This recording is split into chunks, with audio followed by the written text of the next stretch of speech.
Back. So இன்றைக்கி நீங்கள் பார்த்தீங்கன்னா தெரியும், ரொம்ப க்ளீனான ப்ரான்ஸ் நான் எடுத்து வச்சுருக்கேன். ஸோ சண்டே வந்து ப்ரானில் தொக்கு பண்ணினேன். ஸோ அதில் லெஃப்ட் ஓவர் ப்ரான் தான் இது. பிகாஸ் நம்ம 1 கிலோ வாங்குகிறோம் அப்படின்னா அப்படியே கன்சியூம் பண்ண மாட்டோம் சில பேர். ஸோ அப்போ கொஞ்சம் ப்ரான்ஸ் எடுத்து வச்சுருப்போம் இல்லையா. ஸோ அந்த ப்ரான்ஸை வச்சு ஒரு ஈவினிங்க்கு ஒரு ஸ்நாக் பண்ணலாம். என்ன அப்படின்னா ப்ரான் பஜ்ஜி. ஸோ ரொம்ப ஈஸியான ரெசிபி தான். நம்ம நார்மல் பஜ்ஜி மாதிரி கொஞ்சம் வேரியேஷன்ஸ் இருக்கும், ரொம்ப நல்லாயிருக்கும், கிட்ஸ்க்கு ரொம்ப பிடிக்கும். ஸோ வாங்க அந்த ரெசிபி எப்படி பண்ணுறதுன்றதை பார்ப்போம். ஸோ முதல்ல நான் ப்ரான்ஸ் எடுத்து வச்சுருக்கேன். இது ஒரு 1/4 கிலோ அளவு தான் ப்ரான்ஸ் இருக்கும். முதல்ல இதை ஒரு 20 மினிட்ஸ் மேரினேட் பண்ண போகிறோம் மசாலாலாம் போட்டு. இப்போ பாருங்கள் இதில் என்னென்ன போட்டிருக்கோன்றதை பார்ப்போம். மஞ்சள் பொடி, வெறும் மிளகாய் பொடி, நம்ம குழம்பு பொடி கிடையாது, வெறும் சில்லி பவுடர், இது வந்து கரம் மசாலா, இஞ்சி பூண்டு பேஸ்ட்டு அண்ட் உப்பு. இது எல்லாமே வந்து உங்களுடைய டேஸ்ட்டுக்கு ஏற்ற மாதிரி நீங்கள் ஆட் பண்ணிக்கோங்க. சில பேருக்கு காரம் ரொம்ப பிடிக்கும் அப்படின்றவங்க காரம் ஆட் பண்ணுங்கள். மசாலா ஸ்மெல் வேண்டாம் அப்படின்னு நினைக்கிறவங்க கொஞ்சமாக கரம் மசாலா ஆட் பண்ணால் போதும். ஸோ இது எல்லாத்தையும் நம்ம மிக்ஸ் பண்ணிக்க போகிறோம். முதல்ல பாருங்க, எல்லா மசாலாவும் மிக்ஸ் பண்ணதுக்கப்புறம் ஒரு முட்டையை உடச்சி ஊற்றிருக்கேன். ஸோ இந்த முட்டை வந்து ரொம்ப சாஃப்டாக கொடுக்கும் ப்ரான்ஸை, ப்ளஸ் கொஞ்சம் டேஸ்ட்டு வேறு மாதிரி இருக்கும். அதனால் ஒரு முட்டையை நான் ஆட் பண்ணி இதையும் மிக்ஸ் பண்ணிவிட்டு ஒரு 15 மினிட்ஸ் மேரினேட் பண்ணி வச்சுக்கோங்க. ஸோ அவ்வளோதான், நம்ம போட வேண்டிய அத்தனையும் ஆட் பண்ணியாச்சு. இது ஒரு 20 மினிட்ஸ் நான் அப்படியே விட போகிறேன். 15 to 20 மினிட்ஸ் அப்படியே விட்டுடுங்க. ஸோ அந்த உப்பு காரெல்லாம் ப்ரானில் நல்லா ஏறிடும். அதுக்கப்புறம் நம்ம வந்து என்னென்ன மாவு போடணுமோ அதை போட்டுட்டு பொரிச்சு எடுக்க போகிறோம். ஸோ இப்போ வந்து ப்ரான் மேரினேட் ஆகிட்டு இருக்க டைமில் நான் வந்து சரி ஆனியன்ஸை ஸ்லைஸ் பண்ணலாம் அப்படின்னு தோணுச்சு. யூஸ்வலாக நான் நைஃப் வச்சு தான் இந்த நைஃப் வச்சு தான் பண்ணுவேன். இது வந்து ஹோம் சென்டரில் வாங்குது. ஸோ ரொம்ப கம்ஃபர்டபுளாக இருக்கும். ஸோ நான் இது மாதிரி ஸ்லைசஸ் யூஸ்வலாக நான் ப்ரிஃபர் பண்ண மாட்டேன். ஒன்லி ஃபார் பஜ்ஜிக்கு நம்ம ஸ்லைஸ் பண்ணுவோம் இல்லையா, அதுக்கு மட்டும் தான் நான் யூஸ் பண்ணுவேன். பட் இந்த ஸ்லைசர் வந்து எங்கள் அம்மா வாங்கி கொடுத்தாங்க இந்த தடவை ஊருக்கு போனப்போ. ஸோ இதோடைய எம்ஆர்பி வந்து 300 சம்திங். ஸோ பட் நான் வாங்கின ப்ரைஸ் இதில் இருக்குது பாருங்கள். இன்னும் நான் ப்ரைஸை கூட பிரிக்கல. 145க்கு வாங்கினேன். இதில் தான் இந்த ஆனியன்ஸ் நான் ஸ்லைஸ் பண்ணேன். ஜஸ்ட் ஆனியன்ஸோட தோலை மட்டும் ரிமூவ் பண்ணிவிட்டு ஸ்லைஸ் பண்ண பாருங்களேன் எவ்வளோ ஃபைனாக ஸ்லைஸ் ஆகிருக்கு அப்படின்னு சொல்லிட்டு. நம்ம ரைத்தாக்கு பிரியாணிக்கெல்லாம் நம்ம ஸ்லைஸ் பண்ணுவோம், இவ்வளோ தின்னா நமக்கு கிடைக்காது இல்லையா. பட் ரொம்ப நல்லாயிருக்கு. இன்றைக்கி தான் ஃபஸ்ட் டைம் யூஸ் பண்ணோம், ரொம்ப நல்லாயிருக்கு. இது என்ன பிராண்டுன்னு பாருங்களேன், அப்பெக்ஸுன்ற பிராண்ட். ஓகே, ரொம்ப நல்லாயிருக்கு. ஸோ இது கூட இன்னும் நிறையா கொடுத்துருக்காங்க. என்னென்ன நான் காமிக்கிறேன். இது எல்லாமே இது கூட வந்து அக்சசரிஸ் தான். லைக் இந்த க்ரீன் கலர் இருக்குல்ல, இதை மட்டும் நம்ம ரிமூவ் பண்ணிவிட்டு நம்ம மாற்றிக்க வேண்டியது தான். ஸோ இது வந்து ஆப்பிள் கிரேட்டர், இது வந்து கேரட்காக யூஸ் பண்ணுவோம் இல்லையா அது. இது வந்து இந்த ஸ்லைசர்லேயே கொஞ்சம் பெருசு, லைக் பஜ்ஜிக்கெலாம் நம்ம யூஸ் பண்ணுவோம்ல அது. இது நம்ம சிப்ஸுக்கெலாம் நம்ம இதை யூஸ் பண்ணலாம்.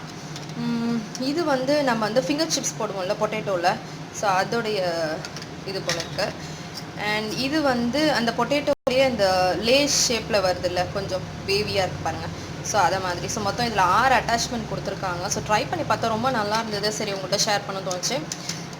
மேபி இந்த ப்ராண்டோ வேறு எந்த ப்ராண்டோ உங்களுக்கு கிடச்சிதுன்னா நீங்கள் கண்டிப்பாக ட்ரை பண்ணி பாருங்கள். அண்ட் இதில் இன்னொரு அட்வான்டேஜ் என்ன அப்படின்னா, இது வந்து ஃபுல்லாக வந்து கீழே ரெஸ்ட் ஆகலை. ஸோ இதை மாதிரி கொடுத்துருக்காங்க. ஸோ இப்படி வச்சுட்டு நீங்கள் வந்து இப்போ ஒரு கேரட்டோ ஆப்பிளோ எடுத்துருக்கீங்க அப்படின்னா நீங்கள் இப்படியே வச்சு சீவிக்கலாம். ஸோ சீவிட்டு பார்த்தீங்கன்னா அடியில் இதை மாதிரி நல்ல சாஃப்ட் தின்னாக ஸ்லைஸ் பண்ண ஆனியன்ஸ் இருக்கும். ஸோ கண்டிப்பாக இது கிடச்சுன்னா ட்ரை பண்ணி பாருங்கள். ஸோ இப்போ வந்து இது வந்து இந்த ப்ரான் பஜ்ஜிக்கு நான் ஆனியன்ஸை இது மாதிரி ஸ்லைஸ் பண்ணி வச்சுருக்கேன். ஸோ இப்போ மேரினேட் பண்ணி வச்சுருக்க ப்ரானில் கலர் ஆட் பண்ணியிருக்கேன், ஆரஞ்சு ரெட் கலர், அப்புறம் ரைஸ் ஃப்ளவர்.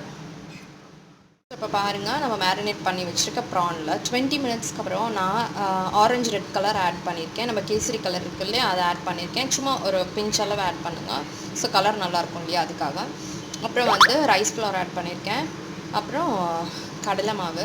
ஸோ இப்போ கடலை மாவு 2 டேபிள் ஸ்பூன் அளவுனா அரிசி மாவு 1 டேபிள் ஸ்பூன் அளவுன்ற கணக்குக்கு நீங்கள் ஆட் பண்ணிக்கோங்க. அந்த அரிசி மாவு ஒரு கிறிஸ்பினஸ் கொண்டு வரதுக்காக மட்டும், ப்ளஸ் ஆயில் ரொம்ப உறிஞ்சாது.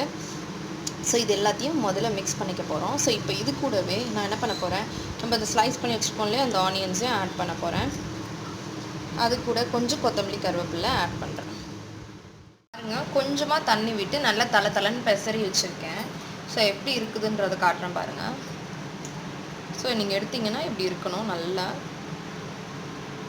ஸோ நம்ம இப்படியே எண்ணெயில் கொஞ்சம் கொஞ்சமாக கிள்ளி போட போகிறோம். ஸோ இந்த சால்ட் மட்டும் நீங்கள் இந்த ஸ்டேஜில் செக் பண்ணிக்கோங்க. உப்பு, காரம் எல்லாம் கரெக்டாக இருக்கான்னு செக் பண்ணிக்கோங்க. அப்படி இல்லை அப்படின்னா நீங்கள் ஆட் பண்ணிட்டு மிக்ஸ் பண்ணி வச்சுக்கோங்க.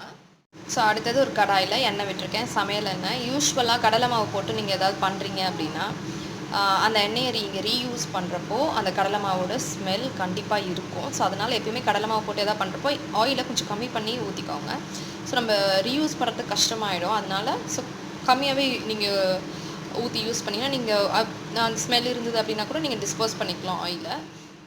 எண்ணெயிலேருந்து கொஞ்சம் புகை வருது, மீன்ஸ் நல்லா கொஞ்சம் சுடணும். ரொம்ப எண்ணெயை காய விட்டுறாதீங்க. காய விட்டீங்க அப்படின்னா கருகிடும் வேகாமல். ஸோ இதில் வந்து குட்டி குட்டியாக நம்ம எடுத்து இதை போட போகிறோம். ப்ரானும் வெங்காயமாக சேர்த்து எடுத்து போடுங்க.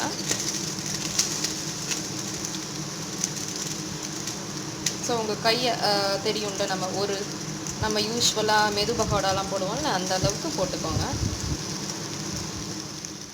பார்த்தீங்கன்னா நான் எண்ணெயில் போட்டுட்டேன். ஸோ ஒரு பக்கம் நல்லா வெந்ததுக்கப்புறம் இன்னொரு பக்கம் நம்ம திருப்பி போட போகிறோம்.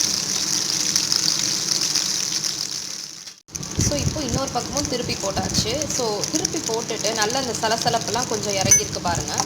ஸோ இதுதான் வந்து நம்ம ஆயிலேருந்து ரிமூவ் பண்ண வேண்டிய ஸ்டேஜ். ஸோ இந்த சலசலப்பு நல்லா அடங்கினதுக்கப்புறம் நம்ம இறக்க போகிறோம்.